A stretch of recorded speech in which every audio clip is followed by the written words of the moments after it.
તો વિદ્યાર્થી મિત્રો, મારી યુટ્યુબ ચેનલમાં આજના લેક્ચરમાં આપનું સ્વાગત છે। આજનો લેક્ચર છે મારું ધોરણ 12 કોમર્સ આંકડાશાસ્ત્ર ભાગ 1, જેમાં ચેપ્ટર નંબર 1 સૂચકાંક વિશેનો। સૂચકાંકની અંદર મેં શરૂઆત સ્વાધ્યાય 1.1 થી લઈને અત્યાર સુધીના બધા જ વિડીયો બનાવીને અને પ્લેલિસ્ટ બનાવીને મારી ચેનલ ઉપર મૂકેલું છે। જો અગાઉના વિડીયો તમે ના જોયા હોય અને મિસ કરી ગયા હોય તો તમે ત્યાં જઈને જોઈ શકો છો। આજનો વિડીયોમાં હું તમને શીખવાડવાનો છું સ્વાધ્યાય 1ના વિભાગ ઈનો દાખલા નંબર 5। દાખલા નંબર 5ની અંદર સૌપ્રથમ તો ચોપડીમાં શું કીધું છે તો પહેલાં એકવાર ચોપડીની રકમ પર નજર નાખી દઈએ।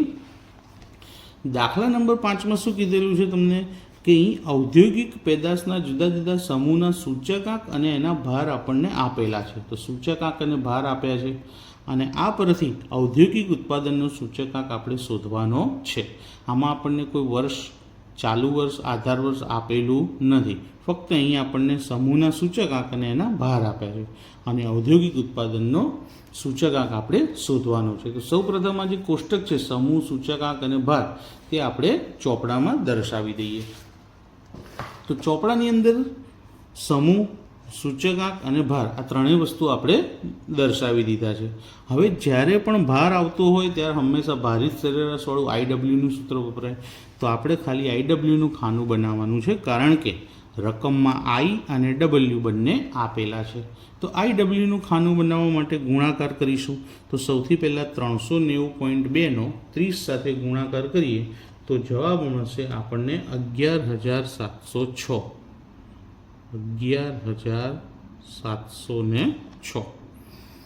એ જ રીતે 247.6નો 31 સાથે ગુણાકાર કરીશું તો 7,675.6। 510.2નો 18 સાથે ગુણાકાર કરવાથી 9,183.6।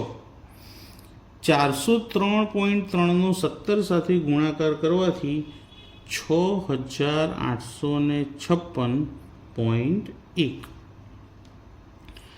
એ જ રીતે 624.4નો 4 સાથે ગુણાકાર કરી લઈએ તો તેનો ગુણાકારનો આન્સર આપણને મળશે 2,497.6। તો બધા ગુણાકાર કરી લીધા। હવે જ્યારે પણ આપણે આ રીતનું કોષ્ટક બનાવીએ ત્યારે બે ખાનાના સરવાળા ખાસ કરવાના આવશે, એક W અને બીજો IW।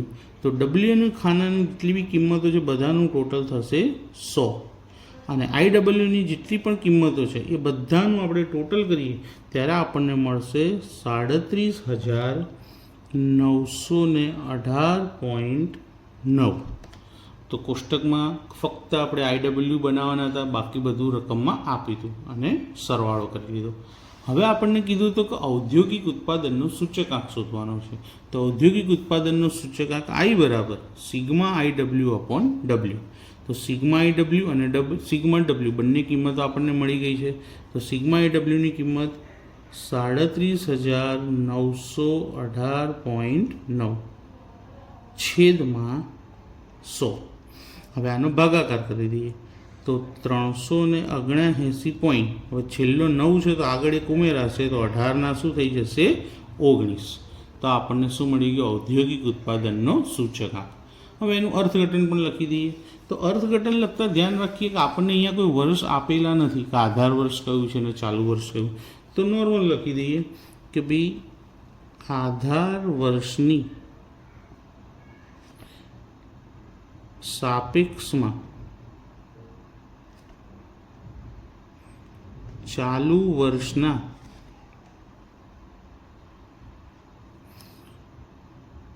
સૂચક આંકમાં થયેલ ટકાવારી વધારો એટલા માટે કે જવાબ આપણો 100 કરતાં મોટો આવેલો છે। તો જવાબ લખીએ અને તેમાંથી 100 શું કરી દઈએ માઇનસ। જવાબ મળશે 279.19%। તો આધાર વર્ષની સરખામણીએ આટલા ટકા વધારો નોંધાયો છે સૂચકાંકની અંદર। હવે આપણે જઈએ દાખલા નંબર 6 તરફ।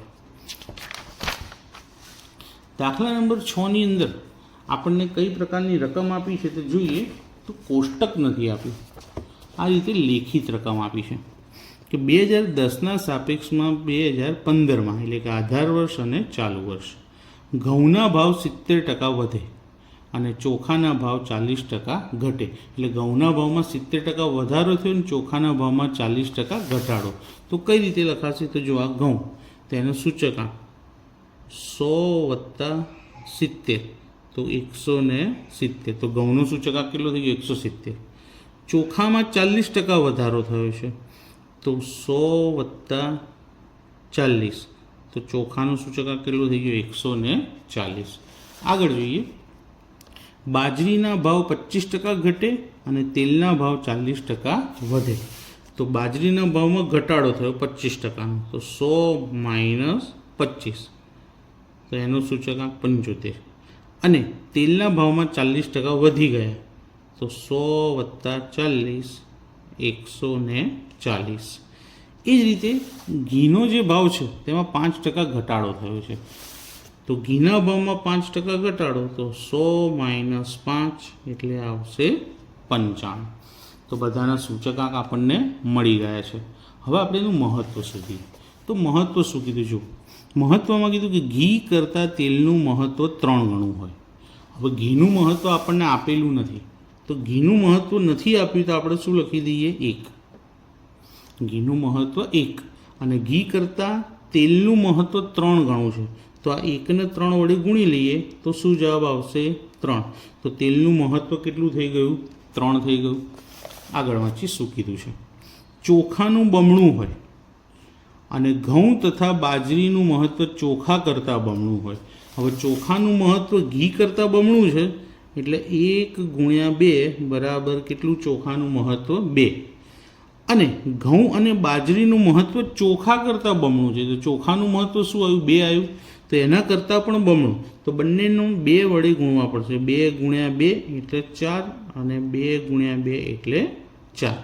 તો ઘઉં અને બાજરીનું મહત્ત્વ ચોખા કરતાં બમણું એટલે ડબલ હતું, તો 2ના ડબલ થઈ ગયા. હવે ડબલ્યુનું ટોટલ 4 ને 2 6, 6 ને 4 10, 10 ને 3 13, 13 ને 1 14.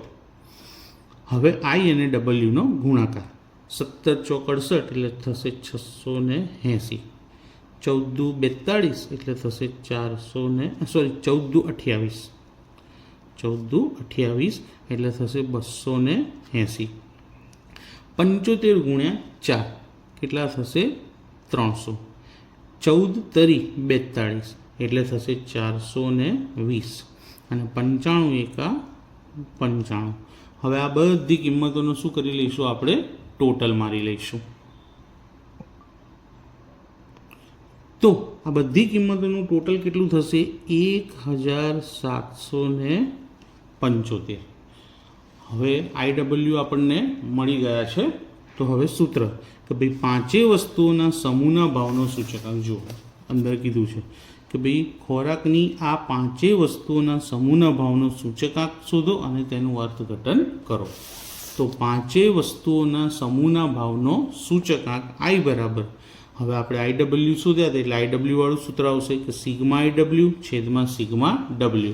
તો σIWની કિંમત મળી છે 1775 છેદમાં σW મળ્યા 14. હવે આ બેનો ભાગાકાર કરવાથી જવાબ મળશે 126.79. હવે જવાબ 100 કરતાં વધારે મળે તો અર્થઘટન પણ એ પ્રમાણે લખીએ. તો આધાર વર્ષ કયું હતું આપણું? 2010. તો વર્ષ 2010ની સાપેક્ષમાં વર્ષ 2015ના 5 વસ્તુઓના ભાવમાં થયેલ ટકાવારી વધારો એટલા માટે જવાબ 100થી વધારે આવ્યો છે. 126.79 - 100 તો જવાબ 26.79%. તો પાંચેય વસ્તુઓના ભાવમાં 26.79% વધારો થયો છે. હવે આપણે આગળ વધીએ દાખલા નંબર 7 તરફ. તો દાખલા નંબર 7માં જોઈએ, કામદાર વર્ગના માસિક વેતનની નીચેની માહિતી પરથી આપણને શું શોધવાનું કીધું છે? વાસ્તવિક વેતનની ગણતરી કરવાની કીધી છે. અને 2008ને આધાર વર્ષ ગણી 2015ની આપણી નાણાંની ખરીદ શક્તિ શોધો તેવું આપણને કહેવામાં આવેલું છે. તો દાખલા નંબર 7માં કોષ્ટક બનાવી દઈએ. વર્ષ, સરેરાશ માસિક વેતન અને જીવન નિર્વાહ ખર્ચનો સૂચકાંક અને આધાર વર્ષ છે 2008. તો આ રીતે કોષ્ટક બની જશે આપણું. હવે વાસ્તવિક વેતનનું સૂત્ર હોય મિત્રો. વાસ્તવિક વેતનનું સૂત્ર શું હોય કે ભાઈ સરેરાશ માસિક વેતન છેદમાં જીવન નિર્વાહ ખર્ચનો સૂચકાંક ગુણ્યા 100. માસિક વેતન છેદમાં સૂચકાંક ગુણ્યા 100. તો સૌથી પહેલી ગણતરી લખીએ. માસિક વેતન પહેલું છે આપણું 15,000 છેદમાં સૂચકાંક છે એનો 120 અને ગુણ્યા 100. તો આ પ્રમાણે બધી ગણતરી લખાશે.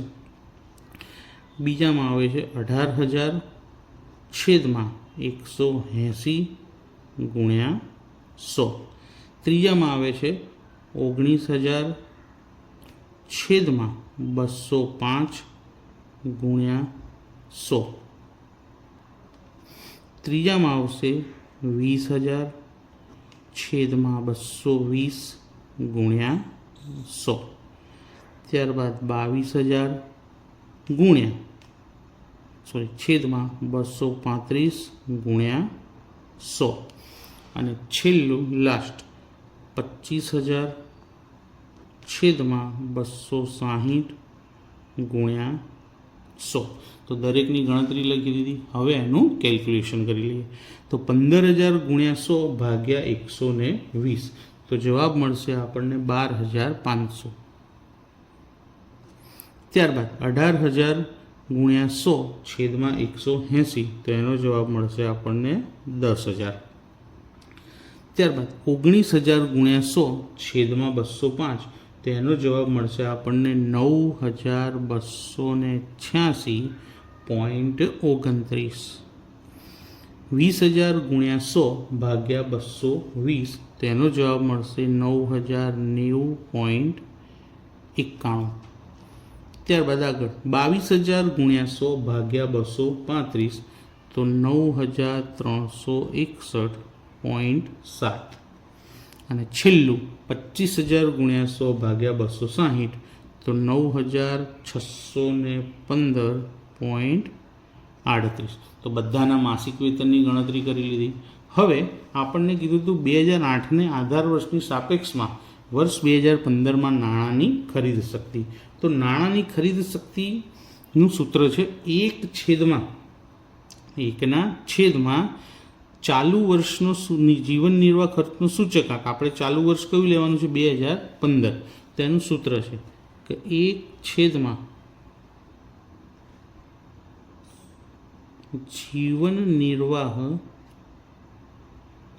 ખર્ચનો સૂચકાંક ગુણ્યા 100. તો 1/, જીવન નિર્વાહ ખર્ચનો સૂચકાંક એટલે 2015નો સૂચકાંક કેટલો છે? 260 અને ગુણ્યા કેટલા કરીશું? 100. 100 એકા 100 અને ભાગ્યા 260. તો જવાબ આવશે આપણો 0.38. તો 2008ને આધાર વર્ષ લઈ 2015માં નાણાંની ખરીદ શક્તિ શું થઈ ગઈ છે? 0.38. તો મિત્રો આજે મેં તમને 3 દાખલા શીખવાડ્યા વિભાગીનો. દાખલા નંબર 5, 6 અને 7. આ તો દાખલા નંબર 7 જેમાં વાસ્તવિક વેતન અને નાણાંની ખરીદ શક્તિ શોધી. અને આ તો દાખલા નંબર 5 જેમાં આપણે ઔદ્યોગિક ઉત્પાદનનો સૂચકાંક શોધ્યો. અને આ તો દાખલા નંબર 6 જેમાં આપણે 5 વસ્તુઓના સમૂહના ભાવનો સૂચકાંક શોધ્યો અને એનું અર્થઘટન કર્યું હતું. તો મિત્રો આજનો લેક્ચર તમને કેવો લાગ્યો મને કમેન્ટ કરી જરૂરથી જણાવજો. અને આ વિડીયો તમારા મિત્રોમાં, તમારા ફ્રેન્ડ સર્કલની અંદર, તમારા સ્કૂલના ક્લાસમેટ્સને જરૂરથી શેર કરજો. અને ચેનલને સબસ્ક્રાઈબ કરવાનું ભૂલતા નહીં, જેથી આવા એજ્યુકેશનલ વિડીયો તમને મળતા રહેશે. Thank you.